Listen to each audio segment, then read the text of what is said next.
Sir ಇದು ಕೃಷ್ಣ ಶರದ್ ಅಂತ ನೋಡಿರಿ ನಮ್ಗೆ ಕಾಣ್ತಾ ಇದೆ. ಸೈಜು, ಫ್ರೂಟ್ ಸೈಜು, ಕಲ್ಲರು ನೋಡಿ. ಇದಕ್ಕೆಲ್ಲ ನಾವೀಗ ನಮ್ಮ ಕೆ ಪೊಟ್ಯಾಷಿಯ ಯೂಸ್ ಮಾಡಿರ್ತಕ್ಕಂಥದ್ದು. ಸರ್ ನನ್ನ ಹೆಸರು ಸಚಿನ್ ಅಂತ, ಮೇಲೂರು ಗ್ರಾಮ, ಶಿಡ್ಲಘಟ್ಟ ತಾಲೂಕು, ಚಿಕ್ಕಬಳ್ಳಾಪುರ ಜಿಲ್ಲೆ. ಸರ್ ಇಲ್ಲಿಗೆ ಒಂದು 40 ಎಕರೆ ಇದೆ. 40 ಎಕರೆನೂ ನೀರಾವರಿ ಇದೆ, ಅಷ್ಟಕ್ಕೂ ನೀರಿದೆ, ಅಷ್ಟಕ್ಕೂ ಬೆಳೆ. ಈಗ 40 ಎಕರೆಗೂ ಈ ಸರಿ ಏನೆಲ್ಲ ಹಾಕಿದೆ ಸರ್? ಸರ್ 40 ಎಕರೆಯಲ್ಲಿ ದಾಳಿಂಬ್ರೆ ಇದೆ, ದ್ರಾಕ್ಷಿ ಇದೆ. ಲಾಸ್ಟು 2 ಮಂತ್ಸ್ ಬ್ಯಾಕು ಪೊಟೊಟೊ ಮಾಡಿದ್ದೆ, ಅದು ಭಾಳ ಚೆನ್ನಾಗಾಗಿತ್ತು ಬೆಳೆ. ಈಗ ನೆಕ್ಸ್ಟ್ ಮತ್ತೆ ಟೊಮೆಟೊ ಮಾಡಬೇಕಂತ ಪ್ಲ್ಯಾನಿಂಗಲ್ಲಿದ್ದೀನಿ. 40 ಎಕರೆಯಲ್ಲಿ ಸ್ವಲ್ಪ ಒಂದು 10 ಎಕರೆ ಒಂದೊಂದು ಥರ ಬೆಳೆ ಮಾಡೋಕ್ಕೆ ಸ್ವಲ್ಪ ಬದಲಾವಣೆ ಮಾಡಿ, ಎಲ್ಲ ಥರ ಬೆಳೆಗೂ ಒಂದೇ ಬೆಳೆ ಮೇಲೆ ಇರೋದು ಬೇಡ. ಮಾರ್ಕೆಟು ಒಂದೇ ರೀತಿಯಾಗಿರಲ್ಲ, ಮಾರ್ಕೆಟ್ ಚೇಂಜ್ ಆಫ್ ಇರುತ್ತೆ. ಅದರಿಂದ ಎಲ್ಲ ಬೆಳೆಯಲ್ಲಿ ಸ್ವಲ್ಪ. ಸರ್ ದಾಳಿಂಬ್ರೆ ಭಾಳ ಒಳ್ಳೆ ಬೆಳೆ, ಚೆನ್ನಾಗಿದೆ. ಆಮೇಲೆ ರೈತನಿಗೂ ಭಾಳ ಲಾಭದಾಯಕವಾಗಿದೆ. ಸೊ ಈಗ ಬಂದು ಏನು ದ್ರಾಕ್ಷಿ ಹಾಕಿದ್ರಿ ಸರ್? ಇದು ಬೆಂಗಳೂರು ಬ್ಲೂ ಇದೆ, ಕೃಷ್ಣ ಶರದ್ ಇದೆ, ಶರದ್ ಇದೆ, ಸೋನಾಕ ಇದೆ. ಇಷ್ಟು ವೆರೈಟಿ ದ್ರಾಕ್ಷಿಯಲ್ಲಿದೆ ಸರ್. ಸೊ ಇಷ್ಟು ವೆರೈಟಿ ಟೋಟಲ್ ದ್ರಾಕ್ಷಿ ಎಷ್ಟು ಎಕರೆ ಹಾಕಿದ್ರಿ ಸರ್? ದ್ರಾಕ್ಷಿ ಈಗ 13 ಎಕರೆ ಇದೆ ಸರ್. 13 ಎಕರೆಯಲ್ಲಿ ಒಂದು 4-5 ವೆರೈಟಿ ಹಾಕಿದ್ದೀರಾ? ಹೌದೌದು. ಇವತ್ತು ರೈತನ ಏನೇ ಬೆಳೆದರೂ ಅದಕ್ಕೆ ಬೆಲೆ ನಿಗದಿ ಮಾಡಿಲ್ಲ, ಯಾವುದೇ ಸರ್ಕಾರ ಬಂದರೂ. ಬಟ್ ಬೇರೆ ಪ್ರಾಡಕ್ಟ್ಸ್ಗೆಲ್ಲ ಬೆಲೆ ನಿಗದಿ ಇದೆ, ರೈತನ ಬೆಳೆಯೋದಕ್ಕೆ ಮಾತ್ರ ಬೆಲೆ ನಿಗದಿ ಇಲ್ಲ. ಅದರಲ್ಲಿ ನಾವು ಹೇಳೋಕ್ಕಾಗಲ್ಲ ಇಷ್ಟೇ ಲಾಭ ಬರುತ್ತೆ ಅಂತ. ಬಟ್ ಲಾಭದಾಯಕವಾಗಿದೆ. ಹಿಂದಿನ ವರ್ಷಗಳಿಗೆ ಹೋಲಿಸ್ಕೊಂಡ್ರೆ ಒಂದು ಎಷ್ಟು ಆದಾಯ ಬರ್ಬೋದು ಸರ್? ಸರ್ ಹಿಂದಿನ ವರ್ಷಗಳಿಗೆ ಹೋಲಿಸ್ಕೊಂಡ್ರೆ ಎಕರೆಗೆ ಒಂದು 4 ರಿಂದ 5 ಲಕ್ಷ ಕಾಸು ಉಳಿಯುತ್ತೆ ಸರ್. ಒಂದು ಎಕರೆ ಉಳಿಯುತ್ತೆ. ಎಲ್ಲ ವರ್ಷದ ಪೂರ್ತಿ ಖರ್ಚೆಲ್ಲ ತೆಗೆದ್ರೂ 1 ಎಕರೆ ದ್ರಾಕ್ಷಿ ಇದ್ದರೆ ಒಂದು 5 ರಿಂದ 6 ಲಕ್ಷ ರೂಪಾಯಿವರೆಗೂ ಕಾಸು ಉಳಿ ಅಂತ. ಆರ್ಗ್ಯಾನಿಕ್ ಬೇಸ್ಡ್ ಮೇಲೆ ನಾವು ಲೈಕ್ ಮಾಡ್ತಾ ಇದ್ದೀರಿ. ಮುಂಚೆ ಎಲ್ಲ ನಾವು ಕೆಮಿಕಲ್ ಮೇಲೆ ಇದ್ದಂಥವ್ರೆ. ನಮ್ಮ ಒಂದು ಮಣ್ಣು ಹಾಳಾಗ್ತಾ ಇದೆ ಅಂತ ನಮಗೂ ಎಲ್ಲ ಒಂದು ಕಡೆ ಅರಿವಾದ ಮೇಲೆ ನಾವು ಸ್ವಲ್ಪ ಎಲ್ಲ ಆರ್ಗ್ಯಾನಿಕ್ ಬೇಸ್ಡ್ ಮೇಲೆ ಹೋಗ್ತಾ ಇದ್ದೀರಿ. ಒಳ್ಳೆ ಗೊಬ್ಬರ ಕೊಡ್ತೀರಿ, ಒಳ್ಳೆ ಮಣ್ಣು ಕೊಡ್ತೀರಿ, ಒಳ್ಳೆ ಸ್ವಲ್ಪ ಹಿಂಡಿ ಕೊಡ್ತೀರಿ. ಮಾರ್ಕೆಟಲ್ಲಿ ಸಿಗೋಂಥ ಪ್ರಾಡಕ್ಟ್ಸ್ ಭಾಳಷ್ಟು ಇದ್ದಾವೆ. ಅದರಲ್ಲಿ ಒಳ್ಳೆ ಪ್ರಾಡಕ್ಟ್ಸು ಯಾವುದು ಗ್ರೀನ್ ಟ್ರಯಾಂಗಲ್ ಇರುತ್ತೆ, ಯಾವುದು ಆರ್ಗ್ಯಾನಿಕ್ ಬೇಸ್ಡ್ ಇರುತ್ತೆ, ಅಂಥ ಪ್ರಾಡಕ್ಟ್ಸ್ ಮೇಲೆ ಸ್ವಲ್ಪ ನಾವು ಕಾನ್ಸಂಟ್ರೇಷನ್ ಮಾಡ್ತಾಯಿದ್ದೀವಿ. ಅದೇ ನೀವು ಸ್ವಲ್ಪ ಆಧುನಿಕ ಪದ್ಧತಿಗಳನ್ನೆಲ್ಲ ಅಳವಡಿಸ್ಕೊತೀರಾ ಅಂತ ಹೇಳ್ಬಿಟ್ಟು ಗೊತ್ತಾಯಿತು. ಸೊ ಈಗ ಸಾಮಾನ್ಯವಾಗಿ ನಿಮ್ಮ ಎಲ್ಲ ಬೆಳೆಗಳಿಗೆ ಸರ್ ಯಾವ ರೀತಿ ಯಾವ ಫರ್ಟಿಲೈಸರ್ಸ್ ಹಾಕ್ತೀರಿ ಸರ್? ಸರ್ ಈಗ ನಮ್ಮ ಭೂಮಿಗೆ ನೋಡೋದಾದರೆ ಈಗ ಯಥೇಚ್ಛವಾಗಿ ಗೊಬ್ಬರ ಕೊಡ್ತೀರಿ, ಒಳ್ಳೆ ಹಿಂಡಿ ಕೊಡ್ತೀರಿ. ಇನ್ನು ಬಿಟ್ಟಾಗ ನಾವು ಪೊಟ್ಯಾಷ್ ಅಂತ ಹೋದಾಗ ನಮ್ಮ K+ ಅವ್ರದ್ದು ಪೊಟ್ಯಾಷ್ ಕೊಡ್ತಾಯಿದ್ರಿ. ಅದು ಫರ್ಟಿಲೈಸರ್ ಅದು ಹೌದು, K+ ಕಂಪ್ನಿಯವ್ರದ್ದು. ಕಾಲಿ ಖಜಾನ್ ಅಂತ ಇದೆ, ಅದು ಭಾಳ ಚೆನ್ನಾಗಿದೆ. ಮೇಜರಾಗಿ ಪೊಟ್ಯಾಷ್ ಅಂಶ ಒಂದು ತೋಟದಲ್ಲಿ ಭಾಳ ರಿಕ್ವೈರ್ಮೆಂಟ್ ಇರುತ್ತೆ. ಅದು ಯಾರು ಚೆನ್ನಾಗಿ ಮೇಂಟೈನ್ ಮಾಡ್ತಾರೋ ಅವರು ಎಲ್ಲ ರೀತಿಯ ಬೆಳೆಯೋಕ್ಕೆ ಒಂದು ಅನುಕೂಲವಾಗಿರ್ತೈತೆ. ಅಲ್ಲ ಈಗ ನಾವು ಈಗ ಮಾರ್ಕೆಟ್ಗೆ ಬಂದು ಅವರು ಒಂದು 2 ಇಯರ್ಸ್ ಆಯಿತು. ಫಸ್ಟ್ ಡೆಮೋ ನನಗೆ ಕೊಟ್ಟರು, ನಾನೇ ಯೂಸ್ ಮಾಡಿದೆ. ಅಲ್ಲಿಂದಾಚೆ ನಾವು ಪೂರ್ತಿ ಅದೇ ಪ್ರಾಡಕ್ಟಲ್ಲಿ ಇದ್ದೀರಿ. 1 ವರ್ಷಕ್ಕೆ ನಾನು ಭಾಳಷ್ಟು ಯೂಸ್ ಮಾಡ್ತಾಯಿದ್ದೀರಿ. ಈಗ ಟನ್ಗಟ್ಲೆ ತೊಗೊತಾ ಇದ್ದೀರಿ ನಾವೇ. ನಮ್ಮ ತೋಟ ಭಾಳ ಹೆಲ್ತಿಯಾಗಿದೆ. ನಮ್ಮ ತೋಟದಲ್ಲಿರ್ತಕ್ಕಂಥ ಹಣ್ಣು ಅಷ್ಟೇ ಭಾಳ ಒಳ್ಳೆ ಕ್ವಾಲಿಟಿ ಬಂದಿದೆ, ಒಳ್ಳೆ ಕಲರ್ ಇದೆ. ನಮ್ಮದೆಲ್ಲ ಕಲರ್ ವೆರೈಟಿ, ಒಳ್ಳೆ ಕಲರ್ ಬರ್ತಾಯಿದೆ. ಮಾರ್ಕೆಟಲ್ಲೂ ನಮ್ಮ ಪ್ರಾಡಕ್ಟ್ಗೆ ಒಳ್ಳೆ ಡಿಮ್ಯಾಂಡ್ ಇದೆ. ನೋಡಿ ನಿಮ್ಗೆ ಒಳ್ಳೆ ಬೆಳೆ ಅನ್ನೋದಕ್ಕೆ ನೋಡಿ ಇಲ್ಲಿ ಕಡ್ಡಿ ಕಾಣುತ್ತೆ ನೋಡಿ. ಈ ಕಡ್ಡಿ ಇಷ್ಟು ಹೆಲ್ತಿಯಾಗಿದ್ದರೆ ಇದು 100% ಚೆನ್ನಾಗಾಗುತ್ತೆ ಅಂತ ಲೆಕ್ಕ. ಹೌದು, ಆ ಕಡ್ಡಿನೇ ನಮಗೆ ಇದು ಬೆಳೆ ಚೆನ್ನಾಗಿದೆ ಅನ್ನೋದನ್ನ ಪ್ರೂವ್ ಮಾಡುತ್ತೆ. ಆ ಕಡ್ಡಿ ಆ ಥರ ಬರಬೇಕಾದ್ರೆ ಕೆಳಗಡೆ ನಾವು ಒಳ್ಳೆ ಯೋಗ್ಯವಾಗಿರ್ತಕ್ಕಂಥ ಮಿನರಲ್ಸು, ಗೊಬ್ಬರ, ಮಣ್ಣು ಕೊಡಬೇಕಾಗಿರುತ್ತೆ. ಸೊ ಈ ದ್ರಾಕ್ಷಿಗೆ ಸರ್ ಎಲ್ಲ ಇಲ್ಲೇ ಕೊಡ್ತೀರಾ ಇಲ್ಲಾಂದ್ರೆ ಸ್ಪ್ರೇ ಮೂಲಕ ಏನಾದರೂ ಕೊಡಬೇಕಾ ಸರ್? ಸ್ವಲ್ಪ 60-70% ನಾವು ಸಾಯಿಲಲ್ಲಿ ಕೊಟ್ಟಿರ್ತೀರಿ. ಇನ್ನೊಂದು 30-40% ಆ ಬೆಳೆ ನಿರ್ವಹಣೆ ಯಾವ ರೀತಿಯಾಗಿ ವಾತಾವರಣಕ್ಕೆ ಅನುಗುಣವಾಗಿ ಸ್ಪ್ರೇಯಲ್ಲಿ ಕೇಳುತ್ತೆ. ಆ ಟೈಮಲ್ಲಿ ನಾವು ಸ್ವಲ್ಪ ಅಬ್ಸರ್ವೇಷನ್ ಮಾಡಿ ಅದಕ್ಕೆ ಅನುಗುಣವಾಗಿ ಕೊಡ್ತೀರಿ. 365 ದಿವಸದಲ್ಲಿ 365 ದಿವಸನೂ ಪೊಟ್ಯಾಷ್ ರಿಕ್ವೈರ್ಮೆಂಟ್ ಪ್ರತಿ ಪ್ಲ್ಯಾಂಟ್ಗೆ ಇರುತ್ತೆ. ಈಗ ನಮಗೆ ಯಾವ ಥರ ಅದೇ ಥರ ಗಿಡನೂ ಅಷ್ಟೇ. ಎಲ್ಲ ರೀತಿಯಾಗಿ ನಾವು ಚಳಿಗಾಲ ಬಂತು ಕೆಲವೇ ತಿಂತೀರಿ, ಕೆಲವು ತಿನ್ನಲ್ಲ ಅನ್ನಂಗಿಲ್ಲ. ಬೆಳಗ್ಗೆ ಟಿಫನ್ನು, ಮಧ್ಯಾಹ್ನ ಊಟ, ರಾತ್ರಿ ಊಟ ಯಾವ ಥರ ಮಾಡ್ತೀರ ಅದೇ ರೀತಿಯಾಗಿ ಗಿಡಕ್ಕೂ ಪ್ರತಿದಿನ NPK ಪೂರ್ತಿ ಅವೈಲೇಬಲ್ ಬೇಕಾಗುತ್ತೆ. ನನಗೆ ತಿಳಿದಿರೋ ಪ್ರಕಾರ ಭಾಳಷ್ಟು ಗಾಳಿಯಲ್ಲಿ ನೀರಲ್ಲೆಲ್ಲ ಸಿಗ್ತಾ ಇರುತ್ತೆ. ಇನ್ನು ಫಾಸ್ಫರಸ್ ಲೆವೆಲ್ಲು ಅದು ಸ್ವಲ್ಪ ನಾವು ಒಳ್ಳೆ ಕಂಪ್ನಿದು ಫಾಸ್ಫರಸ್ ಲೆವೆಲ್ ಕೊಡ್ತಾಯಿದ್ದೀರಿ. ಮೇಜರಾಗಿ ಪೊಟ್ಯಾಷು, ಆಮೇಲೆ ಮೆಗ್ನೀಷಿಯಮು, ನಮ್ಗೆ ಅವೆರಡು ನಮಗೆ K+ ಅಲ್ಲಿ ಸಿಗ್ತಾಯಿದೆ. ಅದರಿಂದ ನಮಗೆ 100% ಒಂದು ಗಿಡಕ್ಕೆ 1 ವರ್ಷಕ್ಕೆ 300 ಗ್ರಾಮ್ ಕೊಡ್ತೀರಿ ಸರ್ ನಾವು ಒಂದು ಗಿಡಕ್ಕೆ 1 ವರ್ಷಕ್ಕೆ. ಅದರಿಂದ ನಾವು 15 ರಿಂದ 20 kg ಹಣ್ಣನ್ನು ಎಕ್ಸ್ಪೆಕ್ಟ್ ಮಾಡ್ತೀರಿ 1 ವರ್ಷದಲ್ಲಿ. ಒಂದು ಗಿಡದಿಂದ 300 ಗ್ರಾಮು ನಾವೇನು potash push ಮಾಡ್ತಾಯಿದ್ದೀರಿ, potash with magnesium 2 ಸೇರಿ, ನಾವು ರಿಟರ್ನು 15 ರಿಂದ 20 kg ಎಕ್ಸ್ಪೆಕ್ಟ್ ಮಾಡ್ತಾಯಿದ್ದೀರಿ. ನಮ್ಗೆ ಅದು ಫುಲ್ಫಿಲ್ಲಾಗಿ ಬರ್ತಾಯಿದೆ. 15 ರಿಂದ 20 kg ತಗೊಂಡಾಗ ಕೆಲವು ಸಂದರ್ಭಗಳಲ್ಲಿ ನೆಕ್ಸ್ಟ್ ಇಯರ್ ಕ್ರಾಪ್ ಬರದೇ ಇರ್ಬೋದು. ಆದರೆ ಇದರಲ್ಲಿ ಆ ಥರ ಆಗಿಲ್ಲ. ನೆಕ್ಸ್ಟ್ ಇಯರ್ ಕ್ರಾಪ್ನು 60% ಚೆನ್ನಾಗಿದೆ. ಹೌದು, ಕೆಲವೊಂದು ಹೆಂಗಂದ್ರೆ ಹಾಕ್ದಾಗ ಮಾತ್ರ ಚೆನ್ನಾಗಿ ಬರುತ್ತೆ, ನೆಕ್ಸ್ಟ್ ಸರಿ ಬರಲ್ಲ. ಮತ್ತು ಗಿಡಕ್ಕೂ ಅಲ್ಲ ಸರ್, 15 ರಿಂದ 20 kg ಕೊಯ್ದಾಗ ಗಿಡ ವೀಕ್ ಆಗುತ್ತೆ.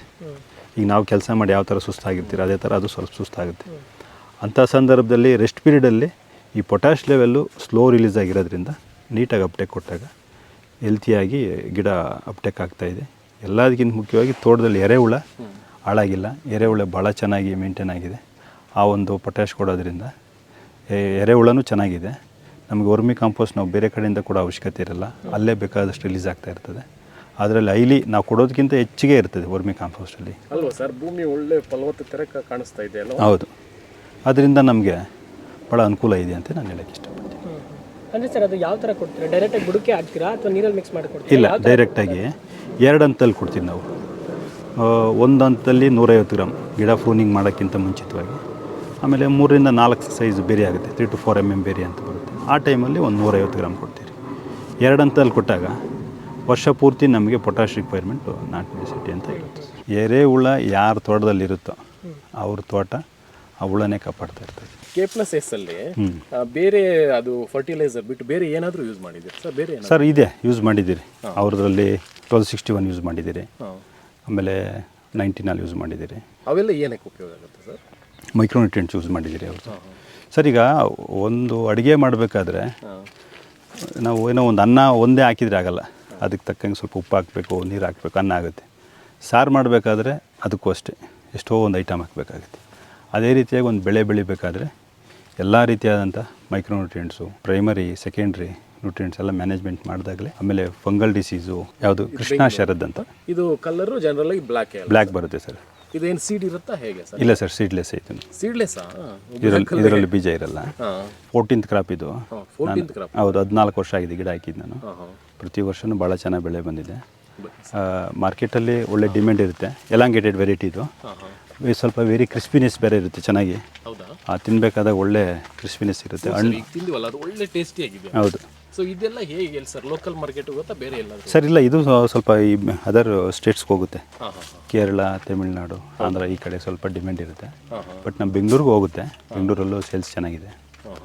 ಸೊ ಇದನ್ನು ಬೆಳಿಬೇಕಂದ್ರೆ ಫಸ್ಟು ಹೇಗೆ ಬೆಳಿಬೇಕು ಸರ್? ಈಗ ನಾನೊಬ್ಬ ರೈತ, ಒಂದು ಇದನ್ನು ಹಾಕಬೇಕು ಅಂದರೆ ಹೇಗೆ ಸರ್? ಈಗ ಫಸ್ಟು ರೂಸ್ಟಾಕ್ ಅಂತ ಒಂದು ಡಾಗ್ರೇಜ್ ಗಿಡ ಇದೆ, ಅದನ್ನು ನಾವು ರೂಸ್ಟಾಕ್ ನೋಡಿ ಅಲ್ಲಿ ಕಾಣ್ತಾ ಇದೆ, ಆ ಗಿಡ ಹಾಕಿ ಎಲ್ಲಾದರೂ ಕೃಷ್ಣ ಶರದಿರೋ ತೋಟದಲ್ಲಿ ನಾವು ಕಡ್ಡಿ ತೊಗೊಂಬಂದು ರೂಸ್ಟಾಕ್ ಹಾಕಿದ ಮೇಲೆ 1 ವರ್ಷಕ್ಕೆ ಗಿಡ ರೆಡಿ ಆಗುತ್ತೆ. ಅದಕ್ಕೆ ನಾವು ಡ್ರಾಫ್ಟ್ ಮಾಡಿಸ್ಬೇಕು ಈ ವೆರೈಟಿನ. ಅಲ್ಲಿಂದ ಆಚೆಗೆ 1 ವರ್ಷದೊಳಗಡೆ ಡೆವಲಪ್ಮೆಂಟ್ ಆಗುತ್ತೆ.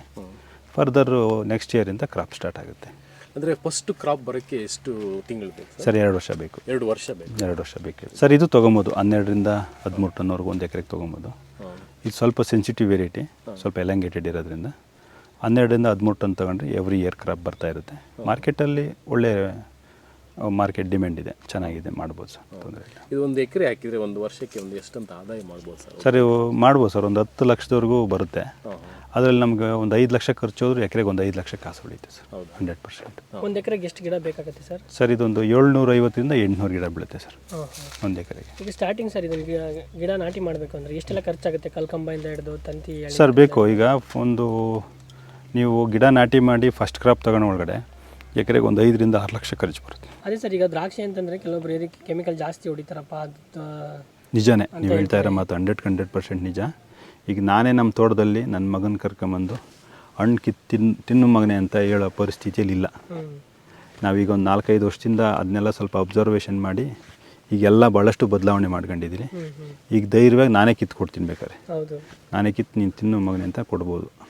ನಾವು ಈಗ ಅಷ್ಟೊಂದು ಅರಿವು ತಗೊಂಡು ಒಂದು ಬೆಳೆ ಸಂರಕ್ಷಣೆ ಮಾಡೋಕ್ಕೆ ನಾವು ಈಗ ಎಲ್ಲ ಸ್ವಲ್ಪ ಆಲೋಚನೆ ಮಾಡಿ ಹೋಗ್ತಾ ಇದ್ದೀರಿ. ಸೊ ಆ ಥರ ಪರಿವರ್ತನೆ ಮಾಡ್ತಾ ಇದ್ದೀವಿ. ಮಾಡಬೇಕು ಸರ್. ಮಾಡಲಿಲ್ಲ ಅಂದರೆ ಒಬ್ಬ ರೈತ ಅನ್ಸ್ಕೊಬೇಕಾದ್ರೆ ಒಳ್ಳೆ ಯೋಗ್ಯವಾಗಿರ್ತಕ್ಕಂಥ ಆಹಾರ ಬೆಳೆದು ಕೊಟ್ಟಾಗ ಮಾತ್ರ ಅವ್ನು ರೈತ.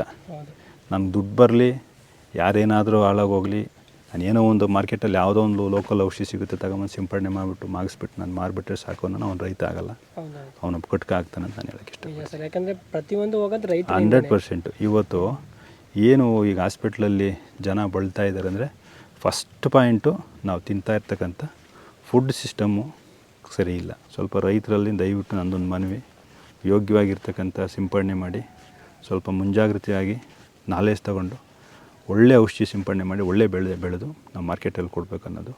ನಿಮಗೆ ಖುಷಿ ಇದೆಯಾ ಸರ್? ಇದೆ ಸರ್, 100%. 100ಕ್ಕೆ 1000 ಹೇಳ್ತೀನಿ. ಕೃಷಿಯಲ್ಲಿ ನನಗೆ ಸಮಾಧಾನ ಇದೆ. ಕೃಷಿ ಮಾಡೋಕ್ಕೆ ಭಾಳ ಇಂಟ್ರೆಸ್ಟ್ ಇದೆ. ಅವಾಗಲೇ ಹೇಳ್ತಾ ಇದ್ರೆ ಇದು ರೈತರಿಗೆ ಹೆಣ್ಣು ಕೊಡೋದೇ ಕಷ್ಟ ಅಂತ ಹೇಳಿ. ಹೌದೌದು. ಸೊ ಅದ್ರ ಬಗ್ಗೆ ಅದು ಯಾಕೆ ಸರ್ ಆ ಥರ ವಾತಾವರಣ ಯಾಕೆ ಅದು ಏನಿಲ್ಲ, ಈ ಪರಿಸರ ನಮ್ಮ ನೇಚರ್ ಹಂಗೆ ಆಗಿಬಿಟ್ಟಿದೆ. ಏನೋ ರೈತನ ಕೊಟ್ಟರೆ ಮನೆಯಲ್ಲಿ ಕಷ್ಟ ಹಾಗೆ ಹೀಗೆ ಅಂತ, ಬಟ್ ಇರ್ತೈತೆ ಕಷ್ಟ ಇಲ್ಲ ಅಂತಿಲ್ಲ. ಬಟ್ ಅವನಿಗೆ ಸ್ವಲ್ಪ ಹೆಣ್ಣು ಕೊಟ್ಟು ಅಂತವ್ರು ಸ್ವಲ್ಪ ಸಪೋರ್ಟಿವ್ ಆಗಿ ನಿಂತ್ಕೊಂಡು, ಈಗ ರೈತರ ಮಕ್ಳು, ಈಗ ರೈತರ ಮನೆಯಲ್ಲಿ ಬೆಳೆದ್ರಲ್ಲ ಅಫ್ಷಿಯಲ್ ಎಲ್ಲ ತಿನ್ನೋದು, ರೈತನ ಬೆಳಿಲಿಲ್ಲ ಅಂದರೆ ಅಫ್ಷಿಯಲ್ ಏನು ತಿನ್ನೋಕ್ಕಾಗುತ್ತೆ? ಈಗ ಅಫ್ಷಿಯಲ್ ಒಂದು ಮಿಷಿನ್ ಮಾಡ್ತಾರೆ, ರೈತನ ತಗೊಂಡೋದ್ರೆ ಅವ್ರಿಗೂ ಮಾರ್ಕೆಟ್ ಬರುತ್ತೆ. ರೈತನ ತೊಗೊಂಡೋಗ್ಲಿಲ್ಲ ಅಂದರೆ ಇದೆಲ್ಲ ಒಂದಕ್ಕೊಂದು ಚೈನ್ ಲಿಂಕು. ನಾವಿಲ್ಲಿ ಯಾರನ್ನೂ ಕರಿಗಣಿಸ್ಬಾರ್ದು. ಎಲ್ಲರಿಗೂ ಅವ್ರದ್ದೇ ರೀತಿಯಾದಂಥ ಒಂದು ಬೆಲೆ ಇರ್ತೈತೆ. ಆ ಬೆಲೆಗೆ ತಕ್ಕಂಗೆ ನಾವು ಅವ್ರನ್ನ ನಡೆಸ್ಕೊಂಡು ಹೋಗ್ಬೇಕು. ನಾನು ರೈತನಿಗೆ ಹೆಣ್ಣು ಕೊಡೋಲ್ಲ ಅನ್ನೋದು ದೊಡ್ಡ ಮಾತು. ಖಂಡಿತ ಅದನ್ನ ಯಾರೂ ಅನ್ಯತಾ ತಿಳಿಬೇಡ್ರಿ. ಅವ್ರಿಗೂ ಒಂದು ಜೀವನ ಕೊಡಬೇಕು. ಆ ಮಾತು ನಾವು ಹೇಳ್ಬಾರ್ದು ಅಷ್ಟೇ. ಕೊಡೋಕ್ಕೆ ಇಷ್ಟ ಇಲ್ಲಿಂದ ಇಲ್ಲಪ್ಪ ಅಂತ ಹೇಳಬೇಕು. ರೈತರಾದರೆ ನಾವು ಹೆಣ್ಣು ಕೊಡೋಲ್ಲ ಅನ್ನೋದು ಭಾಳ ತಪ್ಪು ಮಾತು ಅಂತ ಹೇಳ್ತೀನಿ. ಸರ್, ಈ ಹಣ್ಣಿಗೆ ಯಾವ್ದಾದ್ರು ಪಕ್ಷಿಗಳು ಕಾಟ ಇಲ್ವಾ? ಸರ್, ಎಲ್ಲ ರೀತಿ ಪಕ್ಷಿ ಇದೆ. ಮೇಲೆ ನೆಟ್ ಹಾಕ್ಸಿದ್ವಿ ನೋಡಿ, ಒಂದು ಎಕರೆಗೆ 11,000 ಅದು ಸಂರಕ್ಷಣೆ ಮಾಡೋಕ್ಕೆ. ಆ ಥರ ಆಗಿ ನೈಟ್ ಬರ್ಡ್ಸ್ ಬರುತ್ತೆ. ಅದು ಬಂದರೆ ಒಂದು ಬರ್ಡು ಮಿನಿಮಮ್ 100 kg ವೇಸ್ಟ್ ಮಾಡುತ್ತೆ ಒಂದು ದಿವಸಕ್ಕೆ. ಸುಮ್ಮನೆ ಕಚ್ಚಿ ಹೌದು, ಆ ಥರ ತೊಂದರೆ ಇದೆ. ಎಲ್ಲ ರೀತಿಯಾಗಿ ಜಾಗರೂಕತೆ ವಹಿಸಬೇಕು. ಸರ್, ಈಗ ನೀವು ಬೆಳೆದಿದ್ದಾಯಿತು, ಒಳ್ಳೆ ಪ್ರಾಡಕ್ಟ್ ಸಿಕ್ತು, K++ ಅನ್ನೋದು, ಮತ್ತು ಒಳ್ಳೆ ಇಳುವರಿನ ತೊಗೊಂಡಿದ್ದೀರಾ. ಮಾರ್ಕೆಟಿಂಗ್ ಎಲ್ಲಿ ಮಾಡ್ತೀರಾ? ಯಾವ ಥರ ಮಾಡ್ತಾಯಿದ್ದೀರಾ? ಸರ್, ಈಗ ನಾವು ಭಾಳ ದೊಡ್ಡ ಮಟ್ಟದಲ್ಲಿ ಎದುರಿಸ್ತಾ ಇರ್ತಕ್ಕಂಥ ತೊಂದರೆ ಅಂದರೆ ಮಾರ್ಕೆಟಿಂಗ್.